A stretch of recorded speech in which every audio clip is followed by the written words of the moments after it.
सी normally procedure होता है कि you can ask to talk. तो I had asked to be allowed to make a statement कि मैं स्टेटमेंट जो देश में सिचुएशन है एलपीजी की, गैस की, जो तेल की सिचुएशन है, और ये अभी शुरुआत है, तो इसके बारे में मैं बोलना चाह रहा था. बट कोई नया प्रोसीजर चालू हुआ है कि मंत्री पहले डिसाइड करेगा, फिर मैं बोलूंगा, फिर मंत्री रिप्लाई करेगा. तो ठीक है, let's see what happens. But basically main चीज क्या है, that gas is going to be a problem, petrol is going to be a problem, all fuel is going to be a problem, because essentially our energy security has been compromised. Flawed foreign policy has created this problem. Now, it doesn't matter. अभी क्या करना है, अभी prepare करना है. अभी आपके पास थोड़ा सा टाइम है,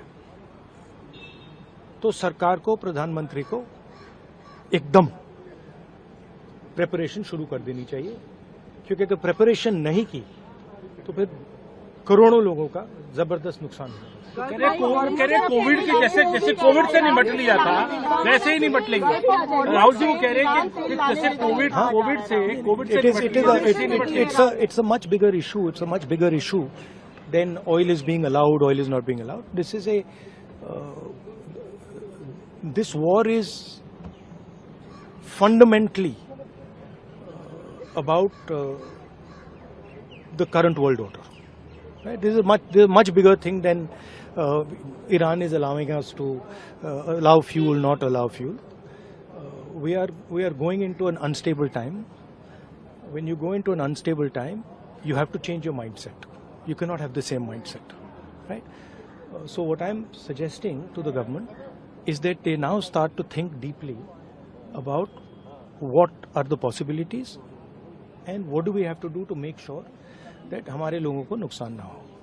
I'm not making any political statement. I'm just saying that I can see that a big problem is coming, right? And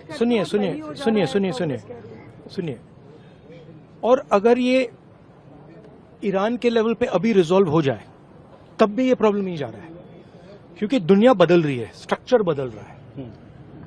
तो हमें माइंडसेट बदलना है, और अगर हम माइंडसेट नहीं बदलेंगे, क्लैरिटी से काम नहीं करेंगे, और हिंदुस्तान की रक्षा, हिंदुस्तान को सेंटर बना के नहीं करेंगे, तो प्रॉब्लम होगा. तो वो तो कह रहे हैं कि ऐसे कोविड के साथ निपट लिए. प्रधानमंत्री ने कल कहा कि ऐसे कोविड से निपट लिए, हम तो इससे भी निपट लेंगे. देखिए आप कुछ भी कह सकते हैं. There is a central problem here. And I've been saying the problem is the Prime Minister is not able to function as the Prime Minister of India.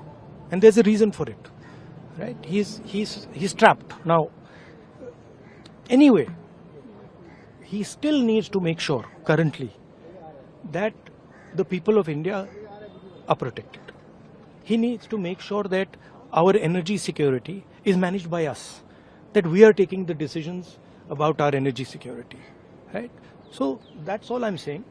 I hope the government listens to what I'm saying, because अगर नहीं सुनेगी तो बहुत बुरा नुकसान होने वाला है. We'll see. Now let me make my